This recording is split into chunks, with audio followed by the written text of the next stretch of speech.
Hola, ¿qué tal amigos? Sean bienvenidos a un nuevo programa titulado Cero Diabetes. Yo soy Osiel Maya y en este programa estaremos abordando temas sobre la diabetes. Hablaremos sobre cómo prevenir y tratar la diabetes con un estilo de vida saludable. En esta tarde nos estará acompañando el doctor Juan Manuel Estrada, médico con especialidad en medicina interna, y estaremos hablando sobre el tema de conociendo la diabetes. Así que si tú nos estás viendo, comparte este programa con toda la gente que lo necesita para que esta información llegue a más gente. Y bueno, sin más por el momento, comenzamos.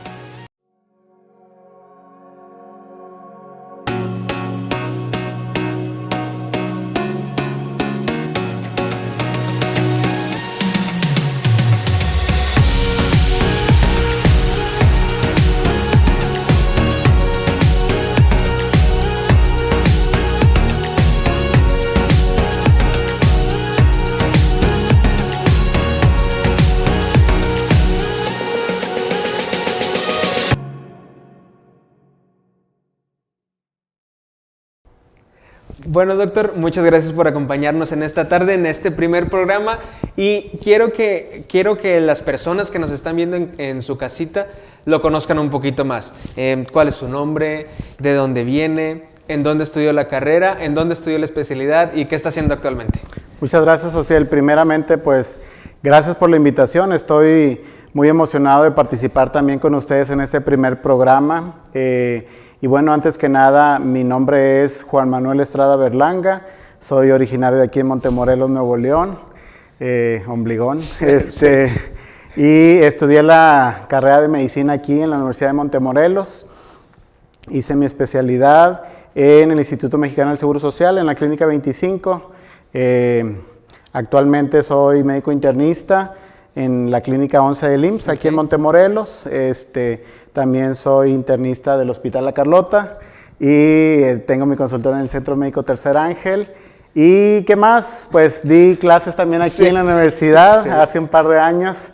Así es que, pues, aquí estamos listos para trabajar y participar con ustedes. Muchas gracias, Doc, por acompañarnos en esta tarde. Y ya para comenzar con nuestra plática, Doc, queremos que las personas sepan cuáles son los tipos de diabetes, cuáles son los tipos de diabetes que existen. Ok, a grosso modo podemos dividir la diabetes en dos tipos, diabetes tipo 1 y diabetes tipo 2. Antes llamada diabetes insulino dependiente y diabetes no insulino dependiente. Se cambió un poquito esa terminología porque algunos pacientes diabéticos tipo 2 terminan siendo insulino dependientes y por eso esa división puede no ser congruente con lo que estamos buscando y se dejó como diabetes tipo 1, diabetes tipo 2. Hay otras minorías, ¿verdad?, que están asociadas a algunas otras enfermedades menos comunes, inmunológicas, etcétera, pero en general es diabetes tipo 1 y diabetes tipo 2. Okay. Y, por ejemplo, ¿qué tipo de síntomas puede desarrollar una persona que todavía no está diagnosticada? Queremos que la gente nos reconozca o sepa cuáles son los síntomas que uno debe de tener o que uno tiene cuando se diagnostica la diabetes. Excelente. Diabetes tipo 1, pues el paciente en general nace sin función pancreática o la función pancreática que tiene es débil, entonces eso se diagnostica desde nacimiento o en los primeros años de vida. Ese es un tema aparte, pero en general la diabetes más común, que es la que se desarrolla en adultos, ahora en más jóvenes, ¿verdad? Es los síntomas que podemos reconocer son, les decimos en la medicina las polis, ¿verdad? Porque es poliuria, o sea, una cantidad excesiva de diuresis o de estar orinando.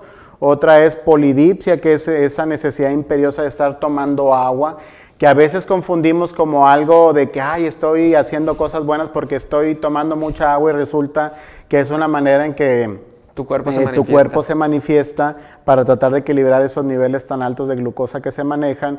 Y lo otro es polifagia, una necesidad imperante de estar consumiendo alimentos, y algo que hace notorio. La diferencia es no solo el exceso, sino que se pasa el tiempo en el que le toca de comer y entra como una emergencia por comer, ¿ok? Entonces, eso hace la diferencia.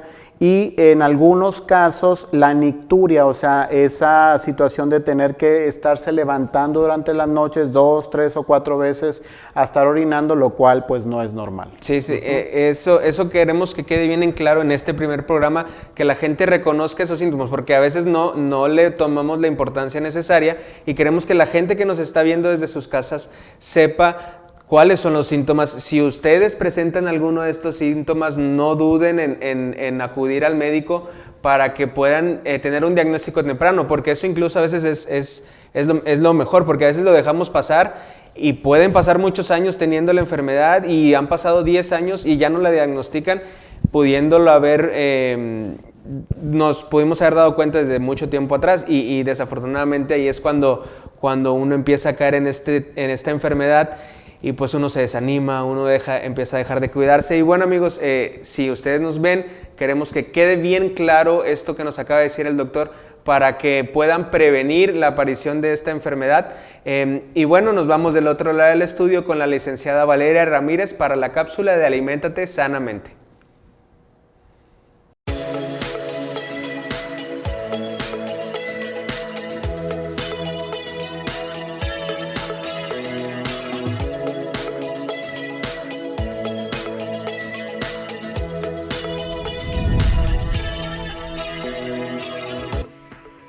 Hola Ociel, muchas gracias y bienvenidos todos a esta cápsula de Aliméntate Sanamente. El día de hoy quiero compartirles información para todas aquellas personas que tengan diabetes, que tengan prediabetes o que quieran prevenir esta enfermedad. Y vamos a hablar acerca de un grupo de alimento que son los carbohidratos. Los carbohidratos los dividimos en dos grupos, están los carbohidratos simples y los carbohidratos complejos. Los carbohidratos simples los podemos encontrar en algunas harinas refinadas y estos son ricos en azúcares. Los encontramos, por ejemplo, en el pan blanco, en el arroz blanco o tal vez en algunos cereales industrializados. Y estos es importante que podamos ir disminuyendo su consumo, ya que lo que hacen es que van a aumentar nuestras cifras de la glucosa en la sangre.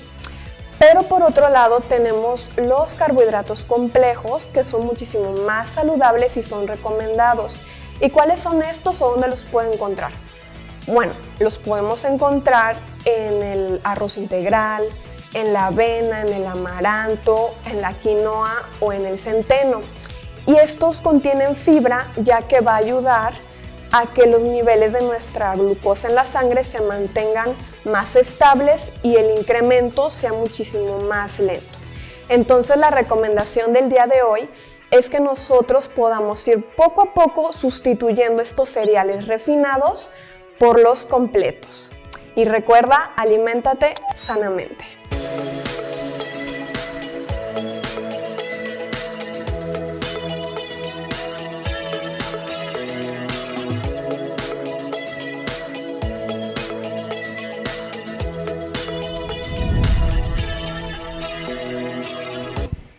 Gracias a la licenciada Valeria por la cápsula de Aliméntate Sanamente. Y doctor, continuando con nuestra plática, ¿cuáles son los factores de riesgo para desarrollar la diabetes? Fíjate que esto suena muy interesante porque a veces el simple hecho de dónde naciste es un factor de riesgo. Lamentablemente toda el área hispana, ¿verdad? Toda Latinoamérica, el hecho de haber nacido en esta zona es un factor de riesgo para desarrollar diabetes. Es diferente el riesgo que tenemos nosotros a los que tienen los europeos, ¿verdad? Okay. Sí, a los anglosajones, etcétera. Entonces, ese es un factor de riesgo, ser hispano. Otro factor de riesgo es haber tenido un familiar que tuviera diabetes. Hablando de diabetes tipo 2, sabemos que no es una enfermedad que es hereditaria. Mencionamos que lo hereditario en la diabetes tipo 2 son los hábitos. Los hábitos, ¿sí? Que uno hereda de... Entonces, porque a veces los pacientes que debutan con diabetes dicen, es que mi mamá también tuvo, mi papá también tuvo, pero son diabetes tipo 2 que desarrollaron en su edad adulta y que esos en general no generan un factor genético, ¿verdad? Una expresión genética para desarrollarlo, pero lo que sí expresan pues son los hábitos, ¿verdad? Entonces, si otro de los factores de riesgo es el sedentarismo y tú acostumbras en casa a no involucrar a tus hijos a que hagan algún tipo de actividad física, pues eso van a heredar de ti. Entonces ahí ya estamos hablando de un tercer factor de riesgo que es el sedentarismo, el no hacer ejercicio. Lo recomendado para pacientes diabéticos ya con diagnóstico para controles, la Asociación Americana de Diabetes recomienda 150 minutos de actividad física, puede ser caminata, divididos en los 7 días, que pueden ser de 30 a 40 minutos. Entonces, si tú no tienes diabetes, eso puede ser como que lo mínimo para generar una prevención. Entonces, sedentarismo. Otro factor de riesgo es, por ejemplo, en las mujeres que están embarazadas y que desarrollan diabetes gestacional, ¿sí? No sé si te ha tocado, pero a veces pensamos que el hecho de que las mujeres tengan bebés grandes, ay, que chulo y qué bonito, está gordito y mira sus cachetitos y que todo, y resulta que el bebé pesa 4 kilos, 4,500 y eso pues un producto macrosómico genera un factor de riesgo para desarrollar diabetes en el bebé, ¿verdad? Y en la mamá. A veces la diabetes termina siendo solo gestacional, pero ya con eso es un factor de riesgo para desarrollar en un futuro diabetes tipo 2. Eso en cuanto a factores de riesgo. Otro factor de riesgo es el peso, ¿verdad? ¿Sí? Pacientes en sobrepeso o en obesidad, pues tienen mayor riesgo. Que eso también es lo que provoca el sedentarismo. Así es, que es una cosa con otra. Entra dentro del síndrome metabólico y pues se desarrolla hígado graso, se desarrolla hiperlipidemia, se desarrolla inclusive hasta hipertensión. Entonces, el sobrepeso, la obesidad es otro factor de riesgo. Y pues en general son así como que a grosso modo los factores de riesgo que podemos nosotros tener. Y por ejemplo, doctor, ahorita en esta época que estamos viviendo de pandemia, ¿cómo le está yendo a estos pacientes que ya tienen diabetes o que están, por ejemplo, que ya tienen obesidad o que tienen alguna otra enfermedad? ¿Cómo les está yendo a este tipo de pacientes? Pues en general les está yendo muy mal, ¿verdad? Sí, tienen mayor riesgo de desarrollar complicaciones o de desarrollar una enfermedad grave por COVID, aquellos pacientes que tienen obesidad, que tienen diabetes, que su diabetes está descontrolada, ¿verdad? Sí, y que aparte tienen hipertensión o cardiopatía isquémica o alguna otra complicación que puede ser de las mismas enfermedades crónicas, sí, ¿verdad? Es algo, es hasta cierto, bueno, es alarmante. Porque desafortunadamente somos uno de los países con mayor nivel o índice de obesidad en el mundo. Entonces, como usted lo dijo, es un factor de riesgo para desarrollar diabetes. Y si ahorita que estamos jóvenes desarrollamos obesidad, es muy probable que en un futuro nosotros podamos desarrollar diabetes y pues caer en este tipo de enfermedad que pues es perjudicial para nuestra salud y no solo nos afecta a nosotros, también afecta a nuestros familiares. Es desafortunado el desenlace a veces que un paciente con diabetes puede llegar a tener. Así que amigos, si ustedes que nos están viendo pueden prevenir estos tipos de factores de riesgo para no desarrollar la diabetes, queremos que lo pongan en práctica, que lo recuerden siempre y que esta información, incluso si ustedes conocen a un familiar o algún amigo o algún vecino que tenga diabetes, se la pasen, que sea una información confiable para que tampoco caigamos en este tipo de desinformación, que es también un poco de lo que vamos a estar hablando en futuros programas. Y bueno, nos vamos del otro lado del estudio con la licenciada Yalile para la cápsula de Actívate.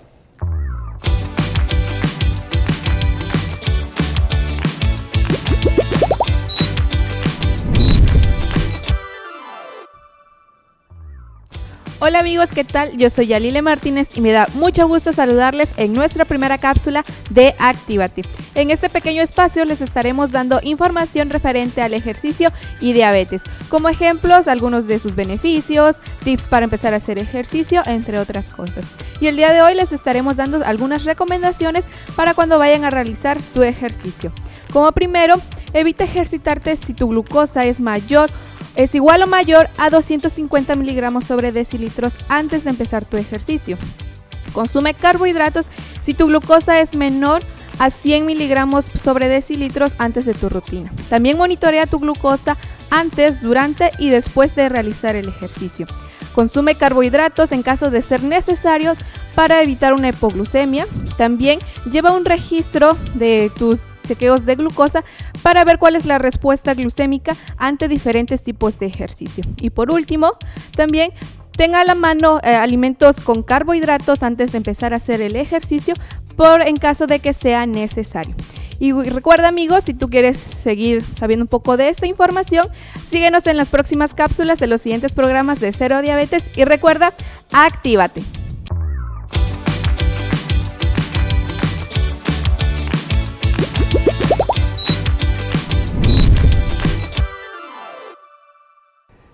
Gracias a Yalile por la cápsula de Actívate. Y doctor, queremos, es la siguiente pregunta que quiero hacer, porque lo vemos muy común. ¿Cuál es la importancia del estilo de vida tanto para tratar la diabetes, pero principalmente para prevenirla?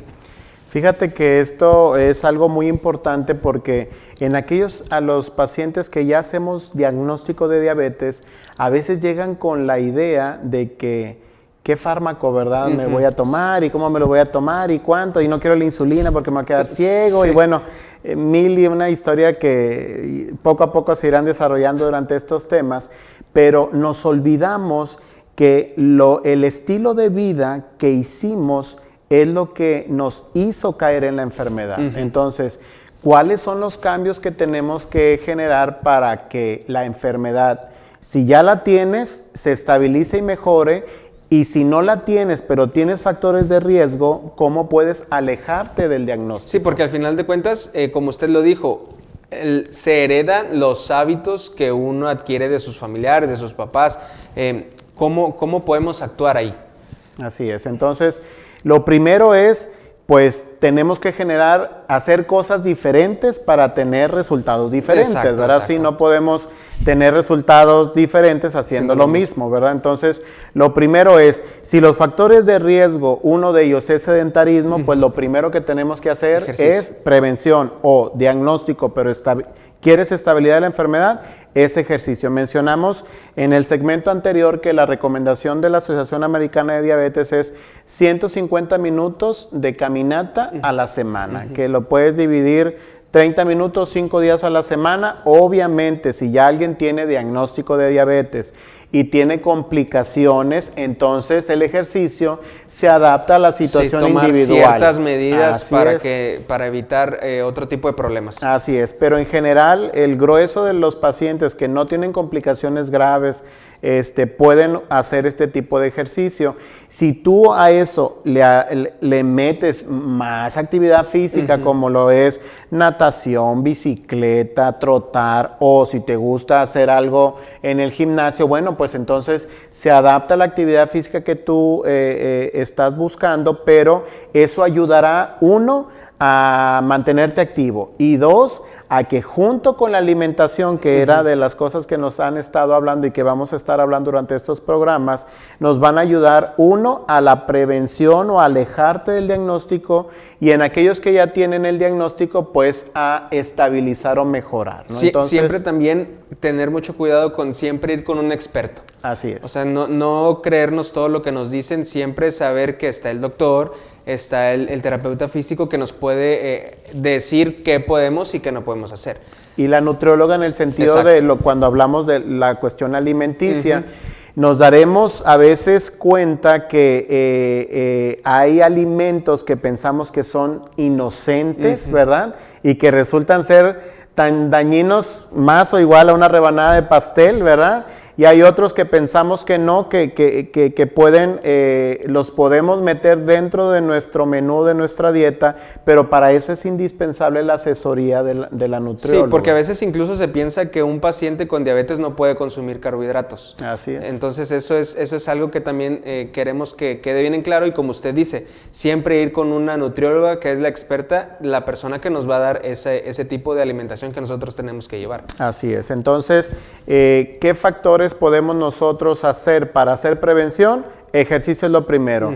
Lo otro es una asesoría nutricional, ¿verdad? Sí, por expertos. Eso nos va a ayudar a marcar índices glicémicos, cuánto es lo que necesitas tú manejar, porcentajes de grasa que tienes que bajar, hacer bien tu distribución de alimentación entre proteínas y carbohidratos, porque no podemos satanizar los carbohidratos, pero sí tenemos que seleccionar cuáles, ¿verdad? Sí. Y lo otro es la cuestión que nosotros podemos hacer en la gente que está a nuestro alrededor. Si nosotros empezamos a ser un agente de cambio, pues entonces, por ejemplo, nosotros que somos padres, pues nuestros hijos van a imitar lo que nosotros hacemos. Sí, ¿verdad? sí, incluso también si una persona tiene diabetes, si es nuestro familiar, nuestro hermano o nuestro hijo en este caso, o nuestro papá, creo que tenemos que involucrarnos nosotros también en el cambio, no dejar solo, no abandonar a la persona que, bueno, él tiene diabetes, él tiene su dieta especial, pero yo me como otra cosa totalmente diferente. Fíjate que algo que vemos mucho en la consulta y que es a veces yo les digo hasta un tanto cruel, es que le hagamos un tipo de alimentación al paciente enfermo o que está en riesgo, pero todos los demás están comiendo cosas que son tentadoras para el paciente, ¿verdad? Entonces, yo creo que si nosotros vamos a generar un cambio para que esto pueda mejorarse, prevenirse o estabilizarse en caso de que se tenga el diagnóstico, es que todo el grupo de la familia pues pueda trabajar en conjunto. Sí, ¿verdad? Y lo acaba de decir, o sea, a lo mejor uno no tiene diabetes o no tiene alguna enfermedad crónica, pero con este tipo de alimentación o con el simple hecho de realizar ejercicio y juntándolo con la alimentación hace que prevengamos este tipo de enfermedades. Entonces, no solo le beneficia al paciente, beneficia a toda la familia, que es también el propósito, que no desarrollen este tipo de enfermedad. Así es. Y doctor, ¿cómo nosotros podemos identificar que ya tenemos la enfermedad por medio de laboratorios? O por ejemplo, la prediabetes, doctor, que también lo escuchamos muy a menudo, que nos lo dicen en la consulta o lo podemos escuchar en cualquier lugar. ¿Qué es esto? Hay diferentes términos que podemos haber escuchado antes: intolerante a la glucosa, intolerante a los carbohidratos, ¿verdad? Sí, resistencia a la insulina. Todos estos en general agrupan a este parte de los pacientes que se llama prediabetes. La prediabetes es una condición donde están los factores de riesgo y que en exámenes hay, por ejemplo, glucosa en ayuno entre 100 y 125, ¿verdad? Sí, que ese es un método de diagnóstico. Otro método de diagnóstico es una hemoglobina glicosilada, que es un estudio de laboratorio que nos ayuda a medir en porcentaje el promedio de tu glucosa en los últimos 3 meses y que en un paciente prediabético está entre 5.4 y 6.4%, ¿sí? Y el otro método para hacer el diagnóstico es una curva de tolerancia a la glucosa, que se le da a beber al paciente, se toma una muestra en ayuno y luego se le da a beber 75 gramos de una glucosa especial y se hace una curva, como dice el nombre, y si está esa curva entre 140 y 180, algunos otros sistemas dicen que hasta 199, se considera prediabético. Ahora, el diagnóstico para diabetes, pues entonces, ahí está, y ya me voy a adelantar a lo que... Sí, continúe. A lo que me ibas a preguntar, son estos mismos 3, ¿verdad? Que es glucosa en ayuno, hemoglobina glicosilada, curva de tolerancia a la glucosa, pero para paciente diabético, glucosa en ayuno más de 126, diagnóstico de diabetes. O hemoglobina glicosilada arriba de 6.5, diagnóstico de diabetes. O curva de tolerancia a la glucosa a las 2 horas de la toma de la glucosa es más de 200, diagnóstico de diabetes. Y en diabetes hay una cuarta manera de poder hacer el diagnóstico. Si el paciente tiene síntomas de las polis que mencionamos, poliuria, polidipsia, polifagia, y le tomas una glucosa al azar, o sea, a cualquier hora, en cualquier momento, y tiene más de 200, también se considera un diagnóstico para diabetes. Hablando de esto de diagnóstico, doc, ¿por qué este retraso en el diagnóstico de la diabetes? ¿Por qué tenemos síntomas, pero lo dejamos a la desidia? ¿Cómo nosotros podemos ayudar a que los pacientes, las personas, se den cuenta pues, o sea, están desarrollando la enfermedad y nosotros debemos de actuar rápido. ¿Qué podemos hacer nosotros? Fíjate que un común denominador en esto es que el paciente se niega a tener el diagnóstico. Exacto. ¿Verdad? Sí. Yo creo que conscientemente reconocen sus factores de riesgo, conscientemente reconocen que algo no está bien en su cuerpo porque el paciente se siente cansado, está orinando mucho, no duerme bien porque se levanta en las noches, siempre tiene sed, está irritable, está de mal humor, etcétera, y no, es como no quieren ir a consultar, ¿verdad? Sí, porque tienen miedo al diagnóstico, pero algo que nosotros buscamos, sí, la prevención definitivamente, que eso es lo más importante, pero si ya tienes la enfermedad, es importante reconocer los síntomas, ir con un experto para que te ayude a hacer el diagnóstico y que sobre todo el experto te pueda asesorar quién extra de él te debe de ver, lo que mencionábamos, ¿verdad? Alguien de fisiatra, ¿verdad?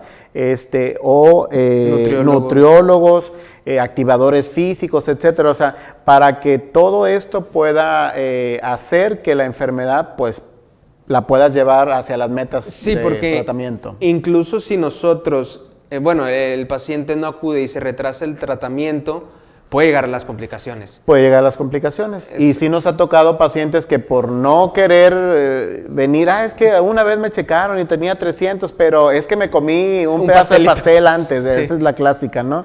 Y resulta que con eso no se checan y ya llegan con falla renal o ya llegan con neuropatía o con disfunción o con situaciones que hablan de isquemia a nivel del corazón o del cerebro, entonces... Sí, también es importante que tampoco incluso cuando ya tenemos el diagnóstico, tampoco nos engañemos.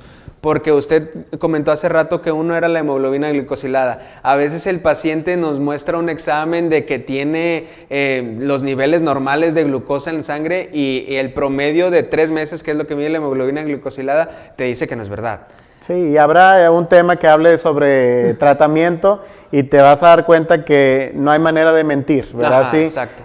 Por eso un experto en manejo de diabetes pues se va a dar cuenta que una glucosa en ayuno no es suficiente para saber control, sino ver una hemoglobina glicosilada. Sí, exacto, amigos. Entonces, si ustedes nos están viendo, a todos los que nos ven, queremos que esta información quede bien en clara, que nosotros, el propósito realmente de este programa es que se pueda prevenir la diabetes con un estilo de vida que es una suma de todo, no solamente es el ejercicio y dejar de la comida por un lado, es el ejercicio, es la comida, es el descanso, son los niveles de estrés que uno maneja durante el día, es un círculo, es un ciclo que nosotros tenemos que cumplir para nosotros prevenir y en su caso que ya desarrollamos la enfermedad de la diabetes, tratar de una mejor manera, porque al final de cuentas queremos que las personas que ya tienen diabetes tengan una mejor calidad de vida, que puedan disfrutar de sus amigos, que puedan disfrutar de su familia, para que pues sean plenos completamente. Una enfermedad no tiene por qué limitarte si tú te tratas de una manera adecuada. Y bueno, amigos, nos vamos del otro lado del estudio con la cápsula de ¿Sabías qué? Con el doctor Israel Pérez.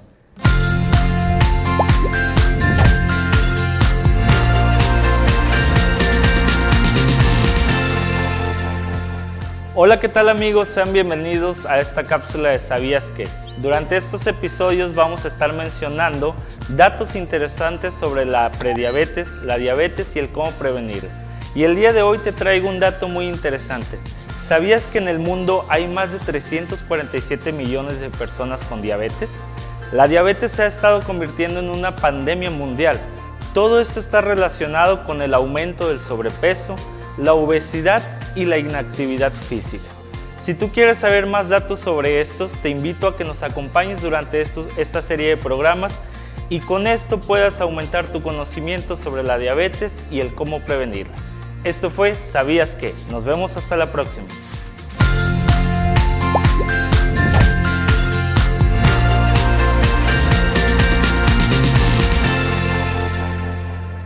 Gracias al doctor Israel Pérez por la cápsula de ¿Sabías qué? Y doctor, muchas gracias por habernos acompañado en este primer programa de Cero Diabetes. Hombre, yo muy contento de haber estado aquí con ustedes y haber estado en esta invitación. Va a haber un manjar de información, así es que no se lo pierdan.